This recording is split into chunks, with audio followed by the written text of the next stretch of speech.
আসসালামু আলাইকুম প্রিয় অষ্টম শ্রেণীর শিক্ষার্থীরা। আজকের ক্লাসে আমরা অনুশীলন 3-এর 18 নম্বর অঙ্ক থেকে শুরু করব। আগের ক্লাসের ভিডিওগুলোতে 1 থেকে 17 পর্যন্ত প্রত্যেকটি অঙ্কের সমাধান তোমাদের বুঝিয়ে দেওয়া হয়েছে। যারা ক্লাসটি দেখোনি তারা এই চ্যানেলে প্লেলিস্ট সাজানো আছে, সেখান থেকে দেখে নিও। চলো আজকে ক্লাসটি শুরু করা যাক। 18 নম্বর ডাকিয়ে বলছে স্বর্ণ পানির তুলনায় 19.3 গুণ ভারী। আয়তকার একটি স্বর্ণের বারের দৈর্ঘ্য 7.8 সেন্টিমিটার, প্রস্থ 6.4 সেন্টিমিটার এবং উচ্চতা 2.5 সেন্টিমিটার। স্বর্ণের বারটির ওজন কত? চলো স্বর্ণের বারটার ওজন আমরা বের করে নিই। প্রথমে দাগ অনুযায়ী লিখে নিলাম। দেওয়া আছে স্বর্ণের বারের দৈর্ঘ্য 7.8 সেন্টিমিটার, প্রস্থ 6.4 সেন্টিমিটার, উচ্চতা 2.5 সেন্টিমিটার। স্বর্ণের বারের আয়তন বার করতে গেলে দৈর্ঘ্য, প্রস্থ এবং উচ্চতা একত্রে গুণ করতে হবে।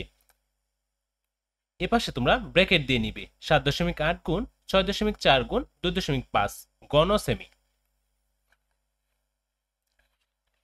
এবার একত্রে গুণ করলে হবে 124.8 ঘন সেন্টিমিটার।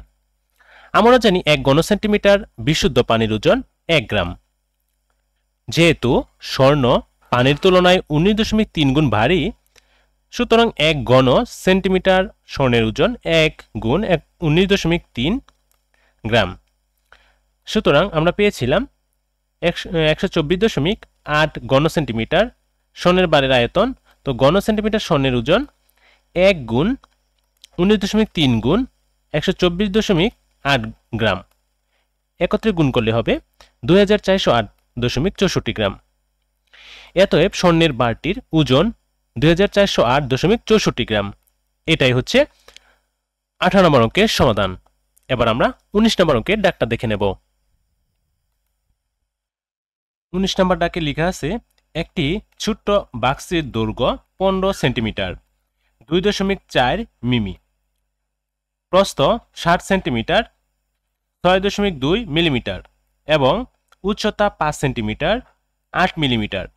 বাক্সটির আয়তন কত ঘন সেন্টিমিটার? চলো এটার সমাধানটা আমরা করে নিই। তো দেওয়া আছে, আমরা ডাক অনুযায়ী লিখে নেব। বাক্সটির দৈর্ঘ্য 15 সেন্টিমিটার, 2.4 মিলিমিটার। তো এটাকে আমরা 1 সেমি সমান জানি আমরা 10 মিলিমিটার। তো 15 যোগ 10 ভাগের 2.4 সেন্টিমিটারে প্রকাশ করব। এবার 10 দিয়ে ভাগ দিলেই সেন্টিমিটারে প্রকাশ হয়ে যাবে। তো 10 দিয়ে যদি ভাগ দিই তাহলে হবে 0 মানে 0.24।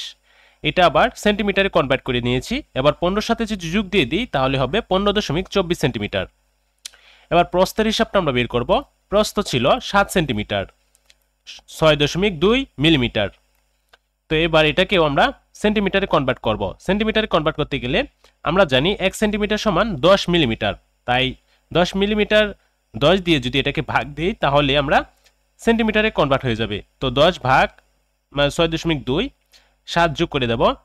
তাহলে হবে 10 দিয়ে যদি ভাগ দিই 6.2-কে তাহলে হবে 0.62। 7 যদি যোগ করে দেই তাহলে হবে 7.62 সেন্টিমিটার। এবার উচ্চতাটাকে আমরা সেন্টিমিটারে প্রকাশ করব। উচ্চতা ছিল 5 সেন্টিমিটার, 8 মিলিমিটার সমান 5 যোগ 10 দিয়ে 8কে যদি আমরা ভাগ করে দিই তাই সেন্টিমিটারে কনভার্ট হয়ে যাবে। 5 যোগ 0.8 সেন্টিমিটার সমান 5.8 সেন্টিমিটার।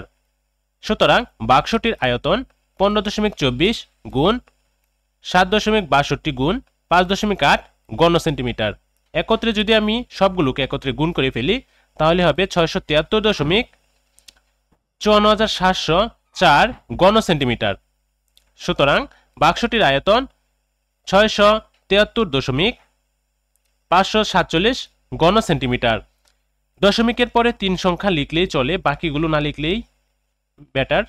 এটাই হচ্ছে 19 নম্বর অঙ্কের সমাধান। তো এবার আমরা 20 নম্বর অঙ্কের দাগটা দেখে নেব।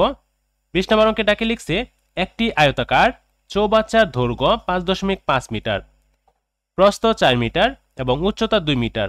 উক্ত চৌবাচ্চাটি পানি ভর্তি থাকলে পানির আয়তন কত লিটার এবং ওজন কত কিলোগ্রাম হবে? তো দেখো এটাকে আমরা এভাবে করতে পারি। প্রথমে দেওয়া আছে লিখে চৌবাচ্চাটির দৈর্ঘ্য 5.5 মিটার লিখে নেব। প্রস্থ ছিল 4 মিটার, উচ্চতা ছিল 2 মিটার। তো চৌবাচ্চার আয়তন বের করতে গেলে দৈর্ঘ্য, প্রস্থ এবং উচ্চতা একত্রে গুণ করতে হবে। তাই চৌবাচ্চাটির আয়তন 5.5 গুণ 4 গুণ 2 একত্রে হবে 44 ঘনমিটার। চৌবাচ্চাটির পানির আয়তন ছিল 44 ঘনমিটার। তো আমরা জানি 1 ঘনমিটার সমান 1000 লিটার। 1000 লিটারে 1 ঘনমিটার হয়। চৌবাচ্চাটির পানির আয়তন 44 গুণ 1000 লিটার। 1000 দিয়ে যদি 44কে গুণ করি তাহলে হবে 44,000 লিটার। তো আমরা জানি 1 লিটার বিশুদ্ধ পানির ওজন 1 কিলোগ্রাম।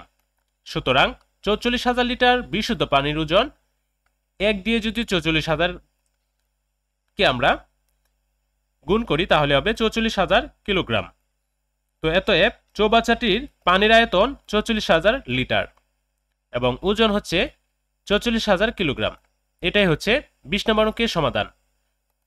তো প্রিয় শিক্ষার্থীরা, আজকের ক্লাসে 18, 19, 20 এই 3টি অঙ্কের সমাধান তোমাদের বুঝিয়ে দিলাম। পরবর্তী ক্লাসে 21 নম্বর থেকে শুরু করব।